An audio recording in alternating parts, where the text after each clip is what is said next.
Nietzsche's philosophy cannot be separated from the kind of life he lived, not because his ideas are autobiographical, but because his life imposed conditions that made dishonesty impossible. Nietzsche did not have the luxury of comforting illusions. He did not live long enough, healthy enough, or securely enough to sustain them. What emerges from his writing is not the confidence of a man at ease with the world, but the clarity of someone who had to confront it without anesthetic. Nietzsche's life was marked early by loss, instability, and fragility. He was frequently ill, often isolated, and socially marginal for most of his adult life. Unlike many philosophers, he did not write from within a stable institution or a supportive intellectual circle. He wrote largely alone, in rented rooms, boarding houses, and modest apartments, moving constantly across Europe in search of climates that might ease his pain. This nomadic existence was not romantic wandering, it was necessity. What distinguishes Nietzsche is not suffering itself, many people suffer, but what he refused to do with it. He refused to interpret his pain as moral evidence. He refused to convert weakness into virtue or to demand sympathy as compensation for hardship. Instead, he treated suffering as a test, a pressure that reveals whether a philosophy strengthens life or merely consoles it. This is where Nietzsche's intellectual honesty begins. He distrusted philosophies that promised meaning as a reward for obedience, or redemption as compensation for endurance. Any worldview that required pain to be justified by something beyond life itself struck him as suspect. His suspicion of morality, religion, and metaphysics is inseparable from this stance. These systems often function, he believed, as emotional shelters, ways of making suffering bearable by giving it cosmic significance. Nietzsche would not grant suffering that dignity, not because he denied its reality, but because he denied its moral authority. Pain, for him, proved nothing except the need for strength. The question was never why one suffers, but what kind of person one becomes in response to it. This is why Nietzsche's tone is often so unforgiving. It is not cruelty for its own sake. It is intolerance towards self-deception. A philosophy that cannot survive contact with illness, loneliness, and disappointment is, for Nietzsche, a lie, no matter how comforting or noble it appears. From the beginning, then, Nietzsche's life imposed a demand that would shape everything he wrote. No belief that requires illusion deserves allegiance. Understanding this is essential. Nietzsche's philosophy is not an abstract rebellion against ideas. It is the outcome of a life that could not afford false consolation, and therefore refused it everywhere. Nietzsche's confrontation with religion was not an abstract intellectual rebellion. It began as a deeply personal rupture. His father, a Lutheran pastor, died when Nietzsche was just 4 years old after a sudden mental collapse. Within a short span, Nietzsche lost not only his father, but the symbolic world his father represented. God, authority, order, and protection. He was raised afterward in a household dominated by women, his mother, grandmother, and aunts, within a strict Protestant moral atmosphere. The young Nietzsche was pious, disciplined, and precociously serious. For a time, he believed, he did everything a devout child was supposed to do. This matters because Nietzsche's later critiques of Christianity do not come from ignorance or youthful rebellion. They come from intimacy. As Nietzsche matured, faith did not collapse dramatically. It eroded. The moral seriousness remained, but belief itself became intellectually untenable. By his teenage years, Nietzsche had already begun to sense a fatal tension between honesty and faith. He could not force himself to believe what he no longer found credible, and he despised any form of belief maintained through emotional need rather than conviction. This early experience shaped one of Nietzsche's defining traits, his hostility toward borrowed certainty. He saw how easily belief could function as psychological inheritance, something absorbed through atmosphere rather than thought. God, for Nietzsche, became the first example of a comforting idea that demanded intellectual dishonesty in exchange for emotional security. Importantly, Nietzsche did not replace God with something else. He did not move cleanly from religion to science or from faith to reason, as many Enlightenment narratives suggest. Instead, he experienced a void. Meaning did not transfer automatically. The loss of God left a silence that no doctrine rushed in to fill. Nietzsche took that silence seriously. This is why Nietzsche later speaks of the death of God not as liberation, but as catastrophe. He understood what had been lost before he explored what might replace it. Most modern atheism, in Nietzsche's view, kept Christian morality while discarding Christian metaphysics, a half measure that preserved moral certainty without justification. Nietzsche saw this as intellectually incoherent and psychologically dangerous. The early loss of his father also left Nietzsche wary of authority figures and inherited roles. He did not trust positions that claimed legitimacy simply because they had always existed. Whether religious, moral, or cultural, authority had to justify itself repeatedly and survive scrutiny without appealing to tradition or sentiment. What emerges from this early period is not a rebel, but a skeptic of consolation. Nietzsche learned early that meaning could disappear without warning, and that no institution would rescue you when it did. This experience did not embitter him toward life, but it did make him unforgiving toward dishonesty. The roots of Nietzsche's later philosophy are already visible here: a refusal to believe for comfort, a suspicion of inherited values, and a willingness to stand in uncertainty without flinching. Nietzsche's philosophy was forged under conditions that most thinkers never face for long: chronic, debilitating illness.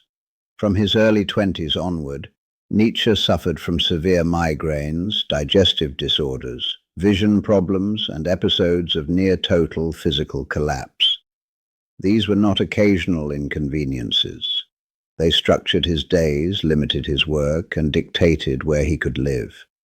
Large stretches of his life were spent in pain, darkness, and isolation. What matters philosophically is not the illness itself, but Nietzsche's response to it. He did not treat suffering as a source of moral entitlement. He did not ask the world to compensate him for pain. And he did not use illness as evidence that life was unjust. Instead, he treated it as a kind of intellectual filter. Ideas that could not survive physical weakness, solitude, and recurring despair were, in his view, not worth keeping. Nietzsche became deeply suspicious of philosophies that flourished only under conditions of comfort. He noticed that many moral systems promised meaning precisely where life became unbearable, offering redemption, purpose, or cosmic justice as consolation. To Nietzsche, this raised a red flag. If a belief system becomes most convincing when one is weakest, that does not make it true. It makes it useful, psychologically useful. This is where Nietzsche's demand for radical honesty takes shape. He forced himself to ask whether his own ideas were merely coping mechanisms. Could they survive his worst days? Could they withstand pain without appealing to fantasy or resentment? When an idea failed that test, he discarded it, no matter how noble or reassuring it appeared. Illness also taught Nietzsche something else: perspective. Pain narrows attention. It strips away abstractions. It exposes how fragile one's sense of meaning really is. Nietzsche learned to distrust philosophies that floated above bodily reality. Any worldview that ignored the body, denied instinct, or treated physical life as morally inferior struck him as dishonest. This is one reason his philosophy is so relentlessly embodied. He writes about health, vitality, strength, weakness, not metaphorically but concretely. At the same time, Nietzsche refused to romanticize suffering. Pain did not ennoble, it did not purify, it did not guarantee insight, it simply tested.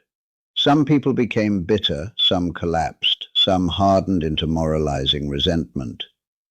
Nietzsche observed all of this in himself and others. What mattered was not suffering, but what one did with it. This is why Nietzsche later described himself as both sick and healthy, not because his body recovered, but because his thinking did. Illness forced him to abandon illusions early. It compelled a level of self-scrutiny that most people never sustain. In this sense, Nietzsche's pain was not a source of wisdom, but a pressure that made dishonesty intolerable. His philosophy emerges here not as rebellion, but as survival under constraint. Nietzsche did not ask whether an idea was comforting. He asked whether it was strong enough to live with, even on days when life itself felt unbearable. At just 24 years old, Nietzsche achieved something almost unheard of. He was appointed professor of classical philology at the University of Basel without having completed a doctorate. His early brilliance was undeniable. He was widely regarded as one of the most promising classical scholars of his generation, praised for his intellectual precision, linguistic mastery, and originality. But from the beginning, Nietzsche did not fit the academic world he entered. His interests stretched beyond technical scholarship toward questions of culture, meaning, art, and value, questions the university treated as peripheral or suspect.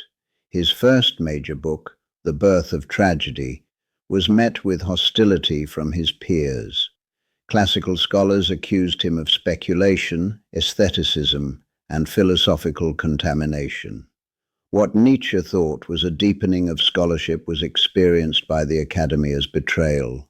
This rejection mattered, not because Nietzsche craved approval, he did not, but because it clarified something early. Institutional success required intellectual compromise. The university rewarded narrow expertise, methodological conformity, and cautious argumentation. Nietzsche wanted none of this. He wanted honesty about life, not footnote-level certainty. The cost of that honesty was professional isolation. At the same time, Nietzsche's health continued to deteriorate. Teaching obligations became unbearable. Pain, migraines, and exhaustion made sustained work increasingly difficult. After a decade at Basel, Nietzsche resigned his position, effectively ending his academic career before it had properly begun. This was not a dramatic rejection of the institution. It was a quiet withdrawal, forced by physical limits and intellectual incompatibility. This moment is decisive. Nietzsche did not leave the university to become a public intellectual, a popular writer, or a political agitator. He left to think. What followed was a life without institutional shelter. No secure position, no steady income beyond a modest pension, no professional community. Nietzsche accepted this willingly. He believed that certain kinds of thinking were impossible within structures designed to reward safety and repetition. Freed from academic constraint, Nietzsche's writing changed dramatically. His style became sharper, more experimental, more psychological. He abandoned the tone of scholarship and embraced aphorism, critique, and provocation. This was not a stylistic flourish. It was a response to the kind of thinking he now believed was required. Long arguments give readers time to hide behind abstractions. Aphorisms do not. They strike quickly and demand reaction. The withdrawal from Basel also reinforced Nietzsche's suspicion of collective intellectual life. He became wary of schools, movements, and followers. He did not want disciples. He wanted readers who could think alone. This stance would later isolate him further, but it also preserved the independence of his thought. Nietzsche's exit from the university is often framed as failure. In reality, it was a refusal. He chose uncertainty over conformity, solitude over institutional comfort. The cost was enormous, materially, socially, psychologically, but it gave him something most philosophers never have, the freedom to think without permission. From this point on, Nietzsche's philosophy would no longer be shaped by professional expectations. It would be shaped by necessity, honesty, and isolation, the conditions under which his most radical ideas would emerge. Nietzsche is often romanticized as a solitary genius, a lone thinker wandering the Alps, communing with profound thoughts in majestic landscapes. This image is misleading. Nietzsche's solitude was not chosen for its beauty. It was imposed by circumstance, illness, and intellectual incompatibility. He did not retreat from society out of misanthropy, but because he could not function honestly within it. After leaving Basel, Nietzsche lived without a permanent home. He moved between Switzerland, Italy, and southern France, chasing climates that might ease his symptoms. He lived in modest lodgings, often alone for months at a time. Friendships faded, correspondence dwindled. His break with Wagner, once his closest intellectual and emotional ally, left him more isolated than ever. What remained was thinking, writing, and enduring. This isolation was psychologically brutal. Nietzsche longed for recognition, understanding, and intellectual companionship. His letters reveal loneliness, self-doubt, and moments of despair. He was not immune to the human need for connection, but he believed something more important was at stake. Solitude was the price of intellectual independence. Nietzsche distrusted group thinking. He observed how quickly shared beliefs hardened into dogma, how communities rewarded conformity and punished deviation. Even sympathetic audiences, he believed, subtly pressured thinkers to simplify, soften, or stabilize their ideas. Solitude removed that pressure. Alone, Nietzsche could follow thoughts wherever they led, even when they led to places that frightened him. This is why Nietzsche associates solitude with honesty rather than heroism. Alone, there is no audience to impress, no identity to perform, no moral posture to maintain. Solitude exposes weaknesses without offering excuses. It forces confrontation with one's own motives. For Nietzsche, this was not liberating in a sentimental sense. It was demanding, often painful, and occasionally unbearable. Importantly, Nietzsche did not universalize solitude as an ideal for everyone. He understood that isolation can destroy as easily as it can refine. What mattered was not solitude itself, but what it made possible: distance from herd values, freedom from moral contagion, and the capacity to think without reassurance. This experience shaped Nietzsche's hostility toward mass movements and collective moral enthusiasm. He believed that truth rarely emerges from crowds, and that genuine thinking requires the courage to stand apart, not permanently, but decisively. Solitude was a condition for clarity, not a lifestyle brand. The romantic image of Nietzsche wandering alone misses the point. His solitude was not aesthetic, it was functional. It stripped away social reinforcement and left only the question that haunted him throughout his life: can a thought survive without applause? Nietzsche believed most ideas cannot. His own were forged in the attempt. Any account of Nietzsche's life must confront its most tragic and most mythologized moment, his mental collapse in 1889. It is often treated as a dramatic punchline, the philosopher who went mad, the ideas that finally consumed their author. Nietzsche himself would have despised this framing. It turns a human breakdown into a moral lesson, and a medical mystery into a philosophical verdict. What we know is limited. In early January 1889, in Turin, Nietzsche suffered a severe psychological collapse. He was found weeping in the street, reportedly after witnessing a horse being beaten.